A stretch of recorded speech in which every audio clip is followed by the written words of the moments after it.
I mean, look at what happened. Japan maybe kicked it off. Japan up. You can look at the EWJ if you want to see it. Up 2.4% here overnight. That's where the EWJ is. You've got the European markets trading up 2%. And then you have China. That is up huge. The FXI up 3.21%. So reasons for the rally, definitely overseas markets ripped. And you can say, well, that was a delayed reaction to our markets, but our markets closed down the S&P. So we can't really say that. QQQ's closed down. IWM close to closing down. I don't know if it actually closed red, but gave back all those gains intraday.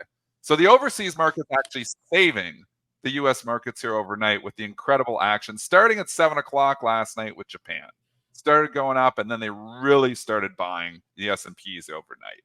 But I want to go to something we've talked about on this show a lot. And you can bring up this chart that we've talked about, and it's a paper, and this paper is been, and this has been published in different places. But Phil McIntosh, not a new paper, but just showing it. This is Phil McIntosh from the NASDAQ chief economist. This paper from a number of years ago, he wrote this back, I don't have the date on it, but the paper's called Like Night and Day. And charting the S&P's return up till December 29th, 2023. So the paper is fairly recent because he's got data up till the end of last year. So he's charting in the last 30 years of returns. And it's very important to look at this chart because this is going to be shocking to a lot of people. So this is cumulative returns, looking at cumulative returns on a log.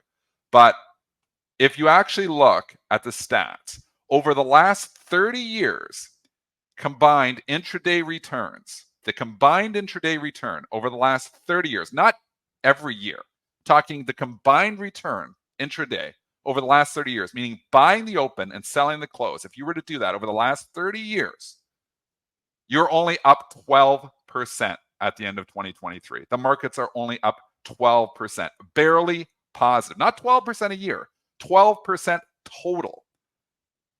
Overnight returns are up 2,000%. 2,000. So basically, if you buy the open and sell the close every single day for the last 30 years, you're up basically nothing. But if you buy the close and sell the open, you're up 2,000%. Put it another way, the entire return in the S&P over the last 30 years is overnight. The entire thing, and nothing is intraday. So intraday, you just chop around and go nowhere, which I've talked about on this show forever. Overnight, you ramp up. You typically ramp up. And what did we see here over the last day? Nothing returning yesterday, overnight, everything returning.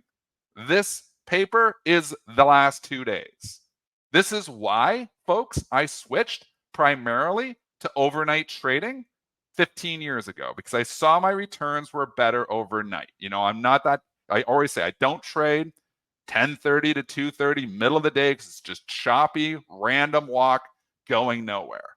But a lot of returns are predictable, like, all those strategies that I employ, buying stocks a couple days ahead of the returns, holding them overnight because they get ramped up overnight.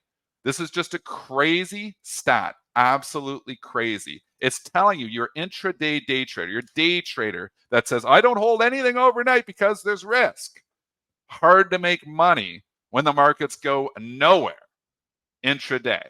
But if you're a swing trader and you're holding overnight, or if you're an investor and you're holding overnight, or if you're an overnight trader like me, there's all kinds of excess returns in the overnight markets. But you got to take risk. The risk is news comes out on your stock overnight.